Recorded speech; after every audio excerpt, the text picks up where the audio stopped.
Welcome to episode 285 of That Great Business Show. I am Tomás Ó Síocháin. You know that every business tries to find an advantage over competitors. On this episode, we are talking about the Gaeltacht advantage. You haven't heard of it? Well, stay tuned. Údarás Gaeltachta, a cross between Enterprise Ireland and the IDA, specifically targeted at the Gaeltacht regions, is one of the state's more unusual economic experiments, helping build globally competitive businesses from some of the more remote parts of the country. My guest today is Tomás Ó Síocháin, Príomh-Eamonnach, or CEO of Údarás Gaeltachta, that supports startups and incoming industries into the Gaeltacht regions, which cover Donegal, Mayo, Galway, Kerry, Cork, Waterford, agus Meath. We will be discussing supports, cost advantages, remote work, talent attraction, digital hubs, and whether locating outside the major cities is now a competitive edge, rather than what it used to be, a disadvantage. Because in a world where your workforce can work or log in from anywhere, the question is simple: why not the Gaeltacht? Now, as always, we are kindly supported by this real business. This is brought to you by De Facto Shaving Oil, made in Mayo, not quite the Gaeltacht areas, but near enough to it. This is the world's best shaving oil, made in Mayo, as I say, sold worldwide, defactoshave.com. I love it. I use it. He backs us. We back them. We love them. So, Tomás Ó Síocháin, welcome to That Great Business Show. Gormín Margaret, thank you very much.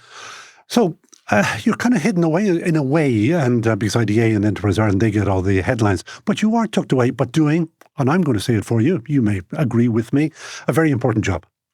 Well, I would certainly hope we're doing an important job. I also hope we're not too hidden away. What's interesting is if you look at the Gaeltacht, and I think you've outlined it well, but imagine it from the point of view of on a global scale. So we have within Ireland, in the state, probably 7 to 8% of the land, and then 1%, between 1 and 2% of the population. But if you look at one of the kind of key challenges or opportunities, as I would see it, is around very often what's perceived as a lack of critical mass. If you begin to view that on a global scale, then we have something that replicates itself across the globe. And we do so perched just predominantly along the west coast between Boston and Berlin. Now that concept, that tension has changed and continues to change. But nonetheless, that view that we have of both a foot in the European camp and perhaps less of a foot than we did have in the US camp, I think positions us very, very well. And within that, then we can use that to attract both people and companies, and not only build businesses, but build communities, all os Gaeilge are with the support, or towards the support of the Irish language. I'll get onto that in a second because it is an issue. But go back to what you're saying there about being close to Boston, close to Berlin, or midways through. One of the advantages that you may be underselling, you also got the most beautiful locations for business probably in the world. No, indeed. And that's one of the things that has really come to the fore. You mentioned the emergence of remote working. Certainly remote working was something that was emerging, but then, as we all understand through COVID, mushroomed overnight. What's really interesting is that, that breaking the connection between location and employment is very, very important to us. The Irish economy is close to or at full employment globally. The war for talent continues. It's really challenging to find the right people. And more we find that having the right people, and more importantly, making those people visible is really, really important. So that work-life balance is a really strong factor in terms of what gets people to move to the Gaeltacht. More recently, all of the discussion around the Irish language, we can see that in our own recruitment and uptick in interest. So that's a very, very important thing. Presumably in a positive way, I hope. In a positive way, absolutely. And the other thing I would touch on is the diaspora. So that connection, albeit very often an abstract connection, is really powerful when we do business. And it opens doors across the globe for us, not only in the context of being Irish, but very often that added context of the language that opens doors. Explain that to me. Why are people actually deliberately saying, I want to be somewhere where there's Gaeilge? No, really? They are. Well, first of all, we can see the growth, particularly in the last number of years, in terms of those learning the language internationally. Some of that has come from an increased emphasis on those teaching the language, particularly in US colleges and that, guiding towards the US diaspora. But equally in the mainland in Europe, we can see significant growth. And many people kind of gravitating more towards the Irish language than they used to. and not in something that was particularly seen perhaps in the past as a backward view, but in casting themselves forward and how they see that in a more collective identity as part of something that reflects upon them and differentiates them, and in a positive way. And that's a very broad camp. So it doesn't only include those that speak Irish, it doesn't only include those that have the cúpla focal, but an awful lot of those that we would engage with are very taken with the concept of the language, want to support it, want to work with it, and don't necessarily feel that they're obligated to speak it. Are you telling me that hard-nosed Americans or Germans are coming in and saying, we'd like to work with, or to have a workforce that has Gaeilge or is embedded in Gaeilge or the cultural Gaeltacht or something like that? Do you really? The hard-nosed entrepreneurs are coming to us more importantly because of that connection. And then the hard-nosed bit kicks in and we still have to make the deal. But sorry, are you honestly going back to the issue of visibility, that's really important, that they're aware and open to dealing with it. And where are they finding out about the Gaeilge? I mean, John Smith in Boston doesn't know either Gaeilge or probably Gaeltacht. Well, I think from, let's say we've certainly done a lot of work, and particularly over the last year or two in terms of increasing our visibility, increasing the presence. So much of it is word of mouth. So much of it is contact, is connections, is that engagement, is being out and about, is making sure that people are aware and to reach out and work with them. Again, the Gaeltacht, no more than any other area, reflects the changing dynamics. So the emergence of the Gaeltacht was following a precipitous fall in population in Irish-speaking areas, in Gaeltacht areas. The move was to address that. So if you look back 40 years, we've gone from what was originally building advanced factories, employing up to 1,000 people, to now about 10,000 people within our client companies. But a third of those work in services. So again, we're changing from what was originally the provision of accommodation, which was a really core part of it, to now that transition to services and digital.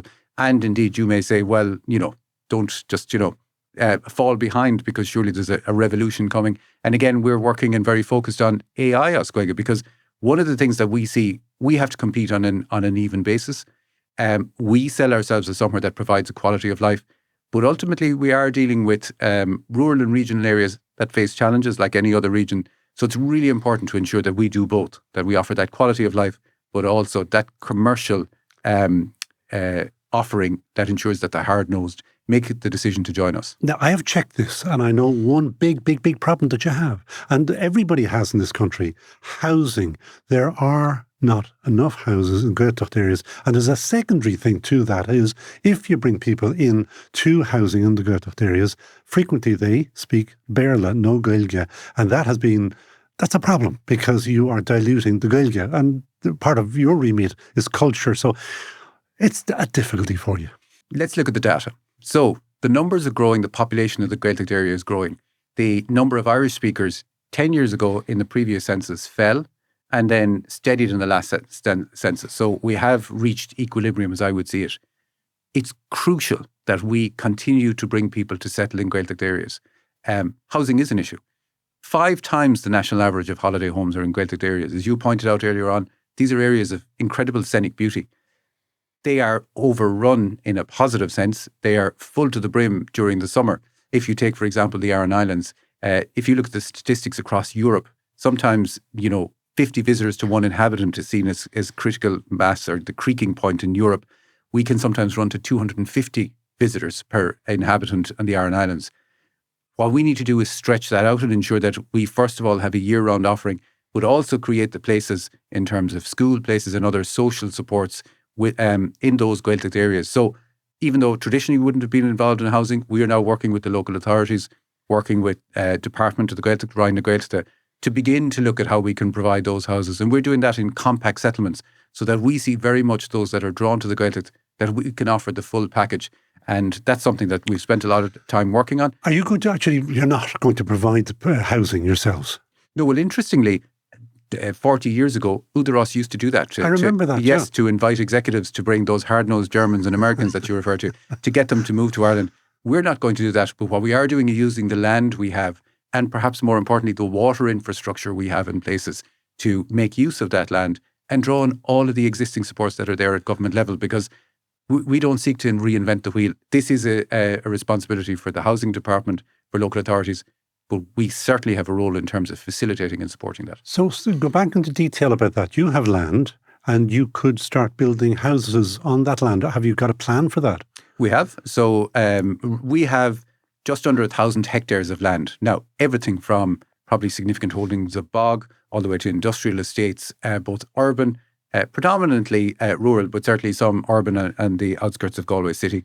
We have just under 500 commercial units across Gaeltacht areas that we help to land businesses and support those businesses as they grow. We have 29 GTECs and soon to move to 32 GTECs, which are I want to discuss the GTECs with you in a second. But what all of those offer is the grounding and the infrastructure. And when we've reviewed our property portfolio, as all state agencies did, to say, how can we help with this? As I mentioned, the important aspect of water infrastructure, that's really crucial in terms of... No shortage of water on the West Coast. No shortage of water. Often a shortage of dealing with wastewater and managing fresh water. So in having those facilities, that allows us to particularly in areas that traditionally, if you look at Connemara, special areas of conservation, areas of significant natural beauty, to get that balance right, to ensure that development continues in a sustainable way, but also that not only are we building houses, but supporting that work, and we help to build communities, because we work with over 33 community development organisations, which, going back to your original point, is what makes us almost unique within the state system. Enterprise supports on one hand, community development and all us Gaelgas. So it does give us immediately a benefit and an advantage in dealing with those that come to seek to settle in the Gaeltacht. And what about my houses? How many houses could you build and when? Well, certainly we would expect to move towards planning on 3 of those sites. So at the moment, you mentioned we deal with 8 local authorities, 7 counties, Galway City and County. So we deal with both of those. So we would expect to move towards planning on 3 of those sites in this year. And that's drawing on the existing supports that are there from the Department of Housing. In parallel, we're also supporting the vacant home scheme. So we've supported and funded a role that specifically looks at Gaeltacht areas, that's based in Mayo County Council, working across all of those 8 local authorities for anyone that wants to. And very soon we'll be going out and asking the public to put their hands up and say, would you like to move to the Gaeltacht? Are you living in the Gaeltacht? What kind of house are you looking for? To assess the demand, so then that we can begin to manage that and ensure that we can continue that on a sustainable basis. And on your 3 projects that you've mentioned, how many houses might be involved there? Well, again, we're not talking about hundreds of houses. And actually, one of the things that this has thrown up is, understandably, at a national level, the focus has been on building at scale. But it's very important that, as I mentioned, we have issues of congestion in and around Dublin, in and around cities. And Galway. Cork, Galway, Limerick. What's really important is to look at those areas beyond the urban settlements at scale. And so what we're looking at is at sometimes up to 10, sometimes in cases 3 or 4 on different sites, again, depending on demand. But what's really challenging is that's not something that's envisaged in many of the schemes, because the government is looking at saying, let's build at scale. But what's really important in these communities, and one of the challenges we deal with, not only in the context of depopulation, but to ensure that basic infrastructure such as schools and other things remain. Very often 2 to 3 families can be the difference between a school opening and closing. All of that culture, all of the work that we do around the Gaeilge and the Gaeltacht, and again, based on national research, it's identified that those that speak Irish anywhere across Ireland or internationally, the Gaeltacht holds a special place because they see it as really important that there is an area where Irish continues to be the community language. And in a significant challenge is depopulation. And that's why that's a key focus for us. So if that means that we step in, it's easy if you put in water infrastructure and you divide it by 100 houses, it becomes a negligible cost. Our scope is, and our role is where there is market failure and the market is not providing that accommodation, that we can help that along, whether that's through supporting through our land or working with some of the community organisations or indeed other stakeholders around the table. So the 3 projects that you'll hopefully get up, 30 houses, 40 houses, 50 houses? I would say in total, among those 3, we could be looking at something around 20 plus, because again, they're at small scale. It may be 3 or 4 houses in one case. You probably have 2,000 people applying for them. Well, certainly, if we have 2,000 people, that gives us a different challenge. That increases the demand, and then we can work on that. So give me the pitch to those people to say, what do you want? What do you want back into the Gaeltacht? Highly educated PhDs, or what do you want? Well, first of all, we offer roles across the board. What we are looking at are for those that have, first of all, interest in Gaeilge or interest in learning Gaeilge. They may not even have it. So following the work that some analysis we've done of the companies we support, 58%, just over half of all of the people that work in those companies speak Gaeilge. But what really kicks in is that the next generation, when those people move, all of those people go to school, and that creates the virtuous circle. We offer quality of life. We offer a balance between work and life, and also do so at a more affordable basis. So the hugely positive reaction we get from people that move to Gaeltacht areas, it can be a transition in some cases, but equally, both nationally, internationally, people are very often drawn to what they remember of their own childhood. And we see an inflection point when people begin to settle down. They have some experience. They perhaps have just settled down. They're beginning to think about starting a family, and they go, where would we like our kids to grow up? And that's one of the most important areas where we step in. And the other thing that we're doing is, as you mentioned, and I know we'll get to talk about the digital hubs, that area of catering to remote working is really, really important as well. So it's people with portfolio careers that very often bring their own employment with them. So we see both. We see those that move for the opportunities. And at the end of year last year, when we had our report for 2025, we had 214 open roles across those client companies. So again, similar to everywhere else, recruitment and finding the right people for the right job is a challenge. And we're certainly happy to help. So talk to me about your hubs, which you call GTECs, correct? How many you have? Did you say 26 or 36? We have 29 currently 29, open, yes, and we hope to open another 3 over the course of this year. They're spread all across Gaeltacht areas. They're tucked away in the most gorgeous little places as well. They are indeed, and it's what's really interesting. So if you look at this, and it's part of the National Connected Hubs Network, which is over 400 hubs nationally.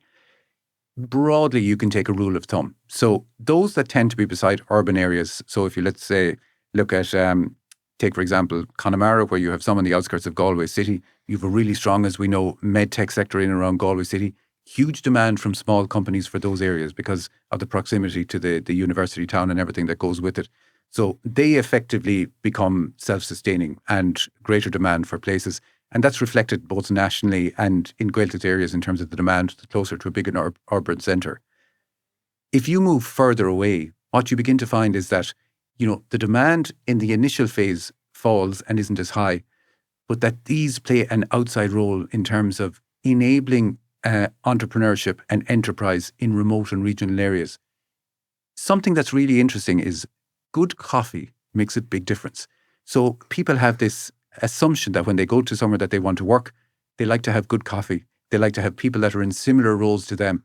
So effectively what this GTEC network does, at a very basic level, but at a human level, is create that work environment and get that balance right between areas where people mightn't necessarily have associated, might certainly associate them with holidays, but associated the opportunity to work in these areas. The GTEC creates that space, that safe space to do it.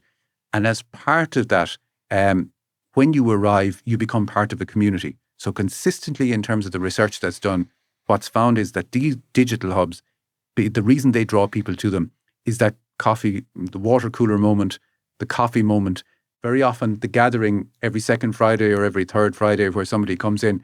It's that community element, and all sorts of things flow from that. So we see a lot of small businesses get their first gig from somebody that they meet through the hub. We see other people get new employment opportunities that they see through the hub. That informal network is of crucial importance. Collegiality, it's mentorship, it's being in the same pool as everybody else. Yes. We really love the hubs. I thought you were going to tell me that there was a Gaeltacht brand of coffee that you were recommending, because there's a company that is very good to us on this podcast called Brady's Coffee from Kilcool. May I recommend it to your hubs? It is made in roasted in Kilcool, distributed everywhere. You'll find it in Lidl, actually, amongst other places. Very good. I look forward to tasting it. So who are you looking for? And actually, the diversity is pretty bizarre. Well, the companies, I've obviously taken interest in what you do, and there are seaweed companies. There are companies that make, actually, Mary Sadlier of Cool Swan, she's not a client company of yours, but she is based in the Meath Gaeltacht. So she's making a liqueur that is being sold worldwide. There is, isn't there a company in Galway that makes the big blades for the wind turbines? Yes, and composites. Yes, air composites. What else are you making? Or when I say you, what are client companies? The weird and the wonderful. So that company that you mentioned is a really interesting example. That company is called Air Composites, and it works in composite materials. So it originally owned the IP and has generated areas where these composite materials are used across a number of different industries. The proof in the pudding in that is, you're probably aware of the DTIF, the Disruptive Technology Innovation Fund nationally. Client companies of Údarás and Gaeltachta have taken an outsized share of that. So upwards of 70 million from the total pot nationally over the last number of years has gone to these companies. That company has had more success than anywhere. And part of the reason for that is that it functions in a number of different areas, whether that's in the context of renewables, whether it's in the context of medtech, whether it's in the context of creating new lightweight and durable materials that have many, many different applications, even in space. So that's a really good example. But if you take the Gaeltacht areas as a whole, very often they reflect the strengths and or weaknesses that relate to the sectors that operate in those areas. So broadly, you would look at the manufacturing base in the northwest, in and around Donegal and West Mayo. In Connemara, as I mentioned, very much medtech. But then as you move further west, you have other areas around manufacturing. In the south, in Cork, you have food and drink because, again, of the Golden Vale. In the west, Kerry, you have tourism, which is hugely important. And again, the drawing in the more traditional industries. In Waterford, on Rhine, you have media, which is a huge employee there, and Nemeton and Broga Darga, Red Shoes, two incredibly successful companies, both nationally and internationally. And then the Meath Gaeltacht, which you touch on, which again has a mix of everything but a lot of manufacturing. But I'm going to say something counterintuitive now. I'm going to say that, all this way through, we've been discussing how we attract people to these areas. I think very much we are soon entering a phase where we will have more work managing the flow of people moving to these areas rather than others. And I'll give you an example why. If you look at the West Coast, and people internationally are looking for green energy, they're looking for opportunity, they're looking for connectivity. All of the West and the Northwest currently, from existing installed capacity, has surplus green energy. At the moment, what they call dispatch down, where they have to turn off the turbines because the wind is blowing too much and there isn't the demand for the energy, runs at over 10% in the western counties, and in the northwest, that runs at up to 15%. So we have free green energy. So you'd welcome the data centres? Well, absolutely, because I'll give you a very clear example. There is a lot of discussion about the use of green energy and about the draw that data centres create on electricity network. But equally, what's hugely important is Ireland's west coast is a landing space for international cables. So the data travels across the Atlantic directly or via Iceland and lands on Ireland's west coast, and then it has to travel across the country in the blink of an eye. But we have the data, we have the green energy, we have the space, we have the educated workforce. And we see that as a platform for creating other opportunities around the data centres. Because as we know and as we understand, data centres in themselves don't provide a lot of employment in relative terms. But what they do is create an ecosystem around them. And currently, Ireland has global leadership in terms of data centre. We are entering a phase of super exit growth in terms of data centres because of the demands of AI. We've built up that lead over an extended period of time. So in an area where this will only have a positive impact in terms of electricity use, in terms of using available electricity, by virtue of the fact that they will be based there, if this happens, and we would certainly support that, not even at the hyperscaler scale, but at modular data center level, it increases the durability and the connectivity for those that are already there. And the third element is, if you look in the context of both digital sovereignty and the emerging challenges around climate resilience, the West is really, really well positioned to draw on the available natural energy that's there. So I think counterintuitively, many people will say, what are the reasons to locate there? And I think in the near future, we will be having the conversation about how to manage the flow of people seeking to locate there. I'm going to give you a couple of quick fire questions because we will run out of time. The broadband has the broadband network? The National Broadband Plan is absolute concrete proof of investment where there is market failure, yields results. And we can see that in all of the clients that we deal with across day in, day out. it is basic infrastructure in as much as whether it's in clean industry like data centers, all the way to the individual like us that are using the digital media to tell news stories. It's a given that it has to be there, and it's a really, really good return on money spent. Give me just 2, 3 of the incentives that you can offer. What's available to somebody who may be looking to say, well, why not go down to the Gaeltacht? So we offer all of the enterprise supports that are available through Enterprise Ireland, which is in line with the EU approach to state aid rules. So like that's an even playing pitch.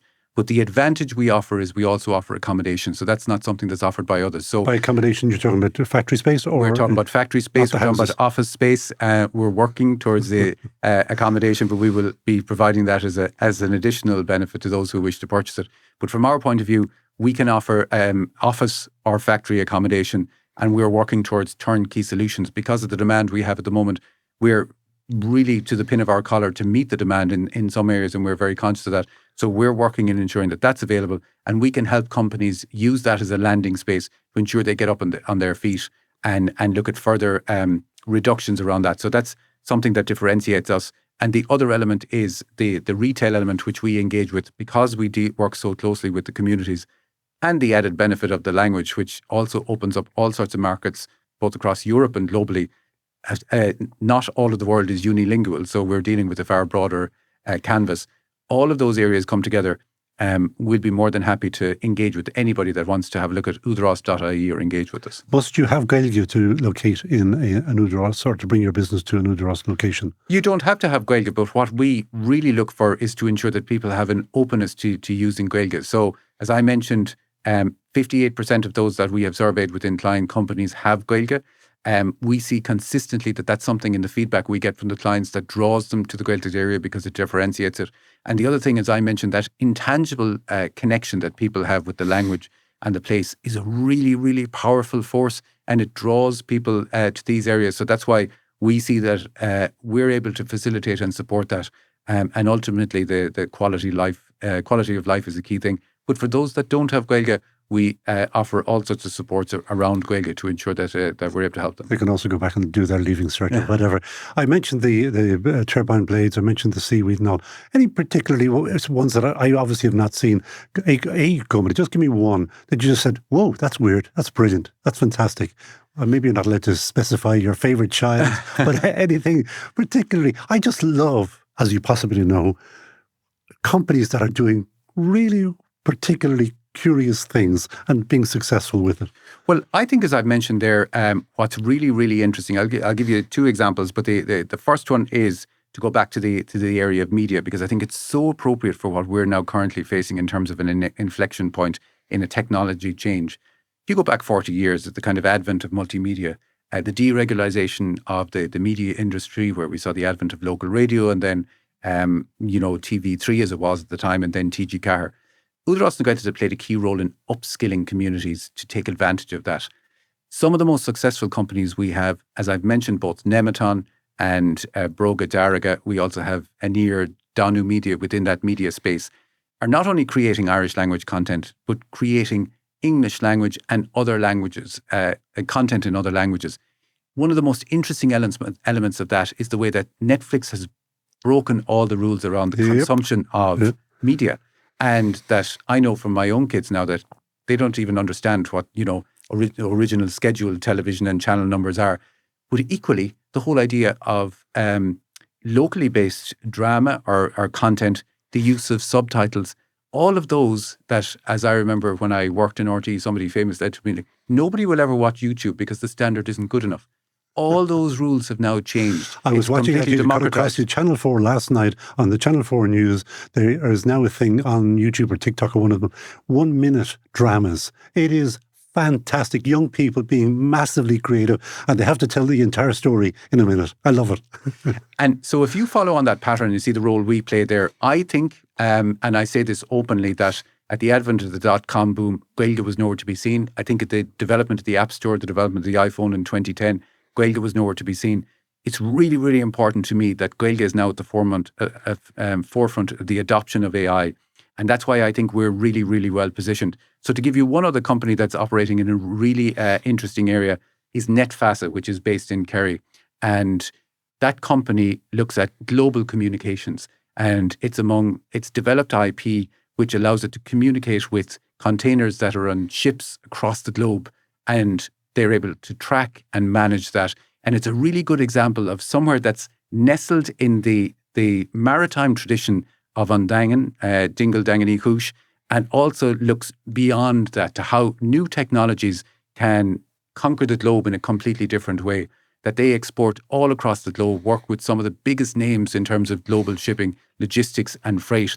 And they're the kind of company that we see huge opportunity in following that model in terms of, taking the IP, creating a new idea and working within a global supply chain to make that at a competitive level and build a business around it. I'll be on to you. I want to get them on. They sound really interesting. Are they tracking the Russian fleet around the place as well? Well, I'll leave you to ask all those hard questions when they arrive in. Final question before I go to the final question. Just give me 1-2 people, the kinds of people that you are looking for. That I know you're open to anybody to knock on the door, but what's your ideal client?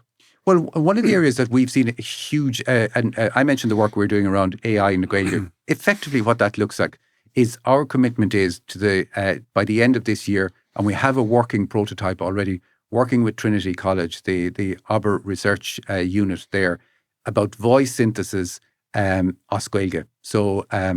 So where we add a layer into existing widgets or existing tools that can begin to look at the whole area of voice-activated services. We're starting with public services because we believe that there are just under 2 million people, according to the census, that have Gaeilge, that are underserved in terms of those services. We're working with those service providers because we believe that's the way we'll be able to create the knowledge within the market to then look at other areas. But the demand that we have seen, and we're working very closely with them, from companies wanting to offer these services. So digital services, as Gaeilge and in other languages, is a huge area of growth, because traditionally many of the barriers that existed in terms of, that multilingual world, negotiating the different areas around it, how the provision of content is managed, accessing data that was very often unstructured and in different ways. I think we're going to see huge changes with that. It's not going to be without challenges, and we're very alive to the challenges that AI bring. But I think we cannot adopt a Luddite mentality and assume it'll all work itself out. It's something that we're really engaging with. So if you look again to our client companies had sales of more than $1 billion last year. We support just under 10,000 people working in those client companies. That's a testament to the fantastic people that work in Údarás and Gaeltachta in some of those outlying and remote and rural areas, that we can create high-value jobs that I've just outlined, begin to engage with service at an international level. And that's using that knowledge economy. So to continue to attract people who want to work in Gaeltacht areas, and as I say, bring their portfolio career with them, to continue to work with those that want to set up a new business and are looking to move into that digital space and use cutting-edge tools. Again, we're more than happy to work with them. And indeed, to continue working with those who provide manufacturing jobs at all levels, because as we see the greater emphasis on ensuring that the skills are available, we can give that support in terms of training and upskilling.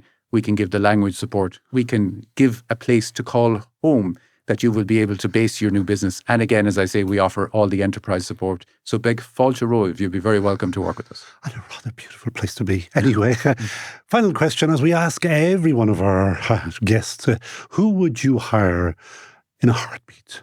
I spent a little bit of time thinking about this. This was a really interesting question. That not everybody does, but at least you did. And it was a difficult question to answer. So, but one person that I will suggest, because I don't know the man, I haven't spoken to him, but I'm very impressed with the trajectory of his career, is John Collison in Stripe.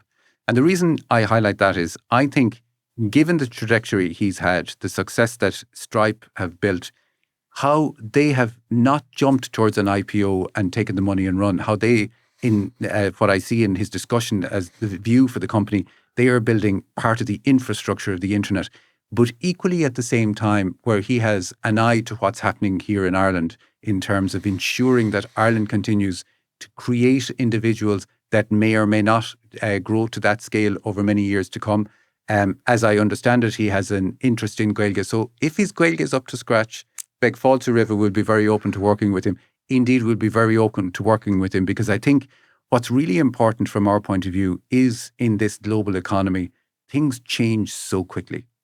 Particularly the dynamic geopolitical world that we find ourselves in, understanding those ebbs and flows of the international economy. It's really, really a good story of the way Stripe has grown. I think it's a phenomenal story. What's really 130 billion at the last, I think. And may well be the greatest success story ever for two Irish brothers who left and started that business. But I think the next step that's equally important is to ensure that if it doesn't happen here, can happen within Europe. So I think the access to capital to allow companies to grow at scale and avoiding the current kind of regulatory burdens that prevent companies from getting that investment at growth. I think that's a key area for us to focus on. And again, in Údarás and Gaeltachta, we'll be very happy to help anyone along that road. You mentioned Collison. He reminded me of all the things that he was saying about how to fix our infrastructure and all.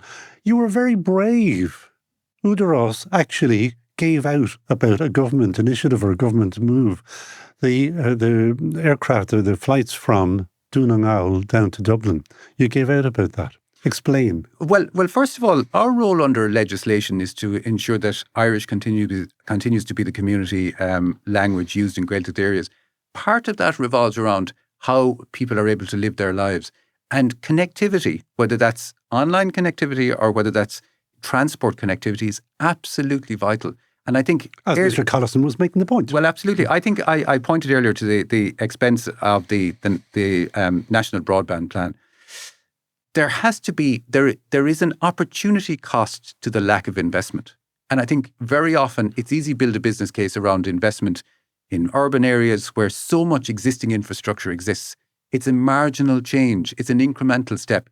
But what's really, really important, and like that PSO route into Erfurt, Donegal, is so important.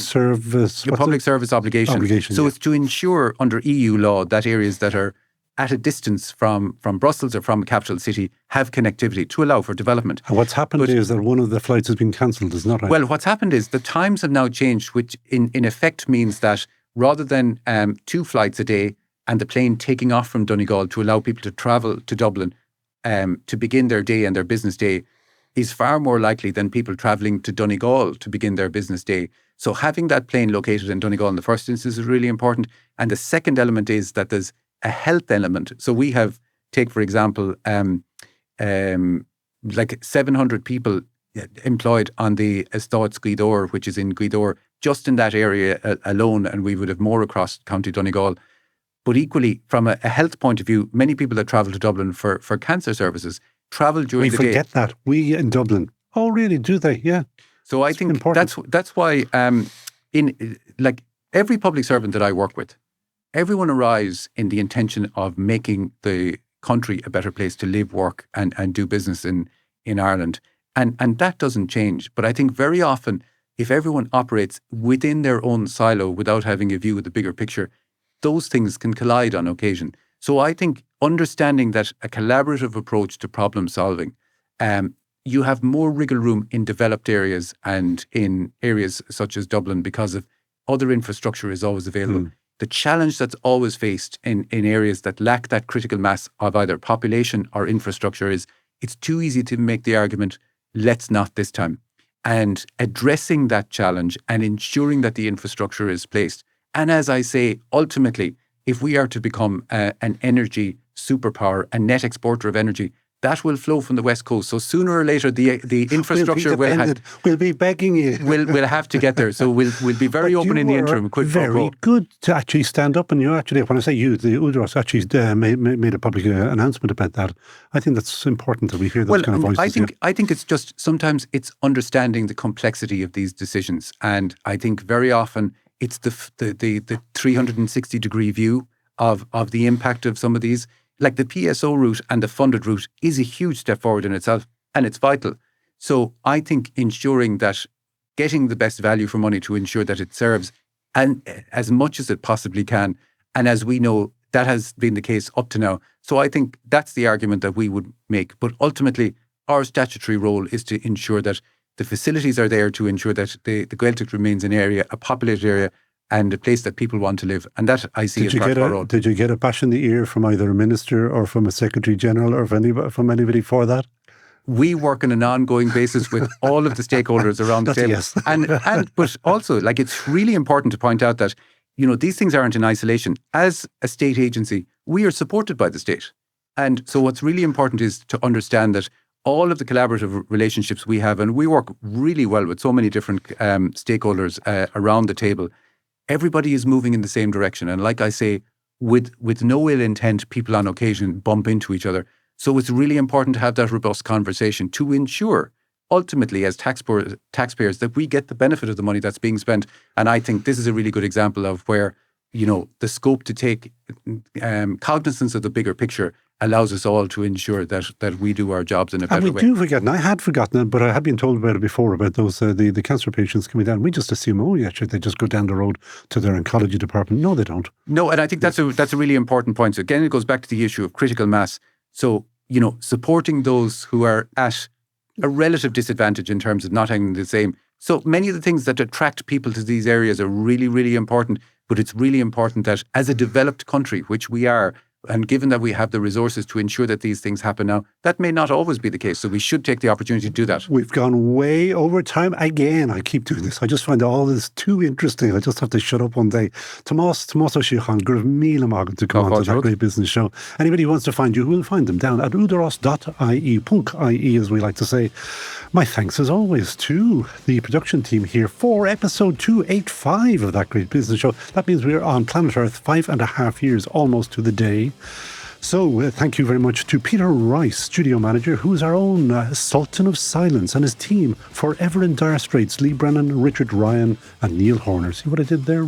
Dire Straits, Sultan of Silence. Oh, forget about it. Thanks to our long-standing sponsor, our pals down in Mayo, Cundevio, De Facto Shaving Oil, for backing our independent business thinking. They back us, you back them, we love them. DeFactoShave.com. It is the world's best shaving oil, not a beard oil. You stick it on, you shave, and you leave it there. It's gorgeous.